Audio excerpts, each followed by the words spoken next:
ഇതെല്ലാം കൊണ്ട് പെട്രോളിനെങ്ങാനും വില കുറച്ച് കിട്ടിയാൽ കൊള്ളാം എന്നുള്ള അവസ്ഥയിലുള്ളപ്പോൾ ഈ സമീപ രാജ്യങ്ങളിലെല്ലാം ഉള്ളതിനേക്കാൾ കൂടുതൽ പെട്രോളിന് വിലയും കൊടുക്കണം, ആ ഒപ്പം ഈ പെട്രോൾ അടിച്ച് കൊണ്ടു നടക്കുന്ന വണ്ടിയുടെ കാര്യം പോക്കാണ് താനും എന്നുള്ള ഒരു അവസ്ഥയിലേക്ക് തന്നെയാണ് കാര്യങ്ങൾ പോകുന്നതെന്നല്ലേ വിശദീകരിച്ചത്? നിശ്ചയമായിട്ടും ഇത് പല നിലക്കും ബുദ്ധിമുട്ടാണിത് എന്നിപ്പോൾ ഇതിനകം വ്യക്തമായല്ലോ. അപ്പോൾ ഇന്നലെ റഹീം MP ചോദിച്ച ചോദ്യത്തിനാണ് മറുപടിയായിട്ടാണ് അവിടെ നിന്ന് ഉത്തരം വന്നത്. അതായത് തടസ്സങ്ങൾ, ബുദ്ധിമുട്ടുകൾ ഉണ്ടാകുന്നുണ്ട് വാഹനങ്ങൾക്ക് എന്ന്.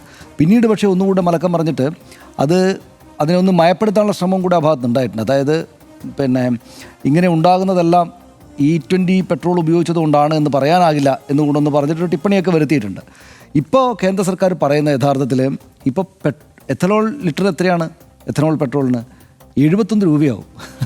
നമ്മൾ വിചാരിച്ചത് വളരെ താഴെ ഒരു ലിറ്ററിന് കിട്ടുമെന്നാണ്. 71 രൂപ.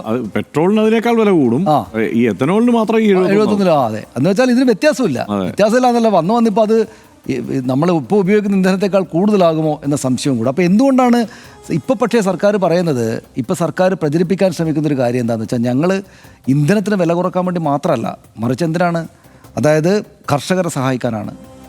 പിന്നെ ഇത് നിർമ്മാതാക്കൾക്ക്, അതായത് ഈ പറയുന്ന എഥനോൾ നിർമ്മാതാക്കൾക്ക് കൂടുതൽ നല്ല വില കിട്ടാൻ വേണ്ടിയിട്ടാണ് ഇത് ചെയ്യുന്നത്.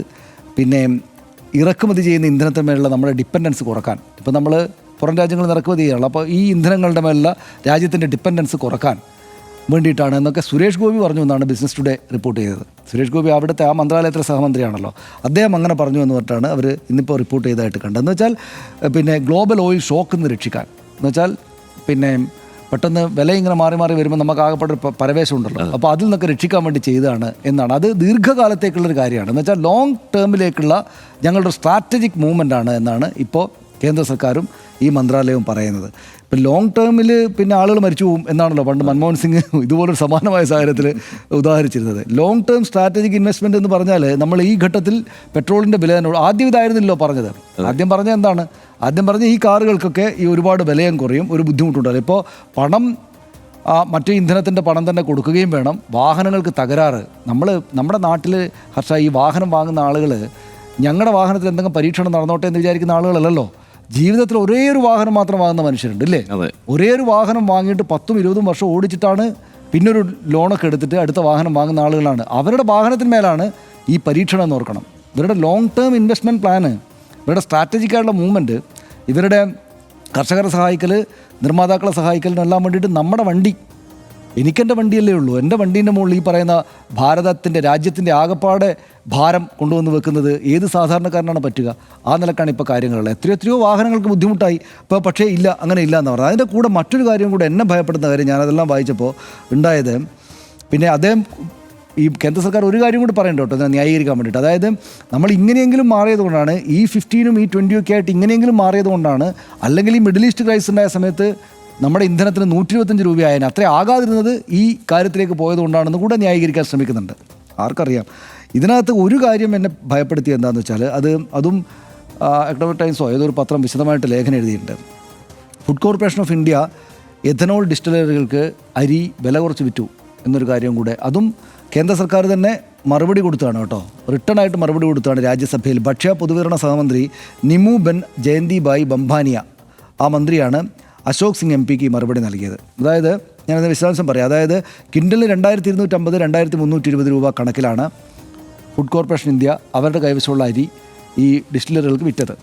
യഥാർത്ഥത്തിൽ അതിൻ്റെ ആവറേജ് വില 3720 3889 രൂപയാണ്. 3720 മുതൽ 3889 രൂപ വരെയാണ് ഒരു കിൻഡൽ അരിക്ക് ഫുഡ് കോർപ്പറേഷൻ, അതായത് എക്വിസിഷൻ കോസ്റ്റ് എന്ന് വെച്ചാൽ ഈ കർഷകരിൽ നിന്ന് ശേഖരിക്കുക, അത് സൂക്ഷിച്ചു വെക്കുക, അതിൻ്റെ ഗതാഗതം, ഇതെല്ലാം ചേർത്തിട്ട് 3720 മുതൽ 3889 രൂപ വരെ ക്വിൻ്റലിനുള്ള അരി ഇവർ ഈ കമ്പനികൾക്ക് വിറ്റത് 2250 മുതൽ 2320 രൂപ വരെ വിലക്കാണെന്ന് ആലോചിക്കുമ്പോൾ എത്ര വ്യത്യാസത്തിലാണ് ഈ മനുഷ്യരുടെ ഭക്ഷണമാക്കുന്ന അരി അങ്ങോട്ട് എഥനോൾ ഉണ്ടാക്കാൻ കൊടുത്തിരിക്കുന്നതെന്ന് ഓർക്കണം. എനിക്കിപ്പോഴും ഇത് എനിക്കറിയില്ല, ഇതിൻ്റെ വിദഗ്ധരെല്ലാം പറയുന്ന അരി ഉപയോഗിച്ച് ഇങ്ങനെ ചെയ്യുന്നത് ഗുണകരമാണ്. ഒരു കേന്ദ്ര സർക്കാർ അങ്ങനെ ചാടിച്ചെന്ന് ആളുകളുടെ ഭക്ഷണം എടുത്തിട്ട് ഇങ്ങനൊരു കാര്യത്തിലേക്ക് പോകുമോ എന്ന കാര്യമൊക്കെ പരിഗണിക്കുമ്പോൾ പോലും എനിക്ക്, നമ്മൾ അരി ഭക്ഷണം കഴിക്കുന്ന ആളല്ലേ, അവിടെയുള്ള ഗോതമ്പല്ലല്ലോ നമ്മുടെ അരി. അപ്പോൾ അരി എടുത്തിട്ട് എഥനോൾ ഉണ്ടാക്കാൻ കൊടുക്കുകയും 3800 രൂപയുള്ള അരി 2500 രൂപക്ക് അവർക്ക് വിറ്റിട്ട് അത് കൊണ്ടുപോയിട്ട് ഈ പറയുന്ന പരിപാടിയാക്കുകയും എഥനോൾ ഇന്ധനമാക്കുക, ആ ഇന്ധനം കൊണ്ടുവന്നിട്ട് അടിച്ചിട്ട് കാർ നശിച്ചു പോവുകയും, എന്നാൽ ആ ഇന്ധനത്തിന് വില ഇപ്പോൾ ഉള്ളത്രക്ക് തന്നെ ആയിരിക്കുകയൊക്കെ ചെയ്യുന്നത് ഒരു ഡാർക്കായിട്ടുള്ള സീനല്ലേ? ഇതിനകത്ത് എന്താ പോസിറ്റീവായിട്ട് കാണുന്നത് എനിക്ക് മനസ്സിലായില്ല. ഭാവിയിൽ പിന്നെ ഈ അറബ് രാജ്യങ്ങളിൽ നിന്ന് വരുന്ന ഇന്ധനങ്ങളെ ഡിപ്പെൻഡ് ചെയ്യേണ്ടതില്ല, നമ്മുടേത് മാത്രമായിട്ട് അരി കൊണ്ടുണ്ടാക്കിയ എഥനോള് പിന്നെ ഇന്ധനം ഉണ്ടാകും എന്ന് പറയുന്ന ഭാവിയിൽ, ഏത് ഭാവിയിൽ? In the long run all ആൾ അങ്ങനെ എന്തോ അല്ലേ, മരിക്കും, എല്ലാവരും മരിച്ചു പോകും, മനുഷ്യരെല്ലാം മരിച്ചു പോകും. പക്ഷേ ഇപ്പോൾ ജീവിക്കുന്ന ആളുകൾക്ക് ഇത്രയും പ്രയാസം കൊടുത്തിട്ട് ഈ കാര്യം ചെയ്യുന്നത് വേണ്ട പഠനം നടത്തിയിട്ട് തന്നെയാണോ എന്ന സംശയം എൻ്റെ ഉള്ളിൽ വരുന്നുണ്ട്. എനിക്കെപ്പോഴും ഈ കേന്ദ്ര സർക്കാരിനെ ഇത്തരം വലിയ കാര്യങ്ങൾ എടുക്കുമ്പോഴുള്ള പേടി, എൻ്റെ മനസ്സിൽ മറക്കാത്ത കാര്യം ഈ നോട്ട് നിരോധനമാണ്. അതായത് അദ്ദേഹം മോദിജി പറഞ്ഞത് രാജ്യത്തിന് ആകെപ്പാടെ ഭയങ്കര ഗുണകരമായ കാര്യമാണെന്ന്. എത്ര മനുഷ്യർ സഹിച്ചു, എത്ര മനുഷ്യർ സ്വന്തം ശരീരത്തെ സഹിച്ചു, എത്ര മനുഷ്യർ മരിച്ചു, എത്ര മനുഷ്യരുടെ ജീവിതം ദീർഘകാലത്തേക്ക് പ്രശ്നത്തിലായി, എത്ര മനുഷ്യരുടെ സാധാരണ ജീവിതം അട്ടിമറിഞ്ഞു പോയി.